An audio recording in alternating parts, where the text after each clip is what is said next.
Welcome to my channel. This is JC Rock and Metal Reviews. My name is John, and today I have a new anniversary review for you today. It is the 35th anniversary of Night Songs by the band Cinderella. But before I begin, if you are new to this channel and you haven't subscribed, please subscribe. I do rock and metal reviews, rankings, and more. Now, first of all, I want to just mention two members of this band recently passed away, so I just want to do a quick little tribute before I get into the album review. The first one was their guitarist, Jeff LaBar. He passed away on July 14th, 2021. He passed away at the age of 58 in Nashville, Tennessee, and he was the guitarist and one of the original members of the band Cinderella. I don't think there's any word on cause of death yet, but it might be announced at some point. And the other one was a member. He was more of like a touring member. His name was Gary Corbett, and he was a keyboardist. He toured with both Cinderella and Kiss, and he passed away around the same time. I'm not sure the exact date, but it was around the same time. And I don't really have much information on him, but I know that he did play with the band. So just wanted to do a quick tribute to those two members, and let me get into the album now. So this is their debut. Now, as far as the release date, there were some like conflicting dates online. Some of the sources said June 9th, 1986. Others said August 2nd, 1986, but I did find more saying August 2nd, so I'm going to assume that that is the correct date. Was released on the Mercury label, produced by Andy Johns. Now, Andy Johns is probably most well known because he was the sound engineer for the Rolling Stones' Exile on Main Street. So that's kind of a big album to have on your resume. And he produced the album. So this is one of those albums where you don't really want to like judge, you know, they say don't judge a book by its cover, and that applies to this, because you look at the cover and it just looks like the most like 80s, most like hair metal with the Aquanet, big hair. It's like the most 80s looking glam metal album ever.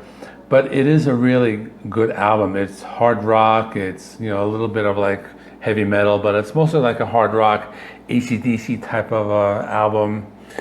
It's a very unique album in their catalog, because their other albums were a lot more like blues based. This is just straightforward, just like party rock and roll, and really great debut. I'm going to be talking about the songs one by one in a minute. So the album also peaked at number 3 on the US charts. It was a certified triple platinum in 1991, so it was a big hit. So let's talk about the band. We have Tom Keifer on vocals and guitar, Jeff LaBar, who I mentioned previously, he's on guitar and vocals, Eric Brittingham on bass and vocals, and Fred Coury on drums. John Bon Jovi also provides some backing vocals on 2 songs, Nothin for Nothin and In From the Outside. But to be honest with you, I listened to the songs just before doing this review, and you can't really hear him, but supposedly he's there. And the album has 10 songs with a runtime of 36 minutes. So the album starts out with a fairly kind of like slow, dark song. It's called the title track, Night Songs. It has some pretty cool like power chords, pretty cool like riff. You know, it's very like stick in your head kind of riff. And it's kind of a slow song. It's kind of like a little, you know, a lot of bands, they will put like a big, like a banger on the on the first song. But no, this is kind of almost like doomy, if you can think about it. But it is pretty heavy, and I really do like the riff on this one. So that's the first track. The second track is called Shake Me, and this is more of a more popular song.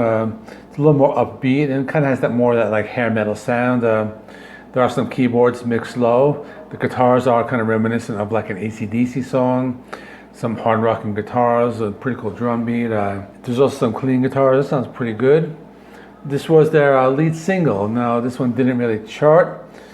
It is one of the more memorable songs from the albums, though. Next is Nobody's Fool, and this is the really big song. This is the one that really broke the band. It's a ballad, you know, it's straightforward power ballad, clean guitars, just the vocals, the heavy chorus, you know that typical 80s style ballad. It was their biggest hit, reached number 13 on the Billboard 100. They made a music video, and the music video kind of like continued the story from like the Shake Me video.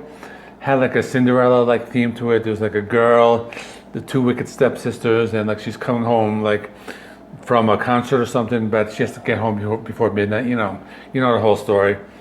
You know, a very like 80s looking video, but it's pretty cool. It's something you should look up on YouTube. Next is Nothin for Nothin. Pretty catchy song, and it's more of like a dirty blues rocker.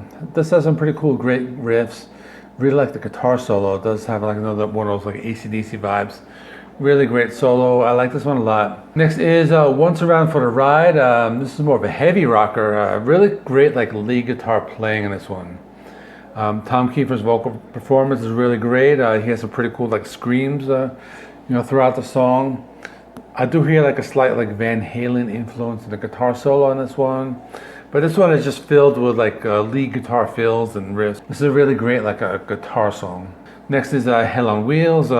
This is a short song under 3 minutes. It's a hard rocker, little like moves a little faster than the other ones. Has some really great backing vocals.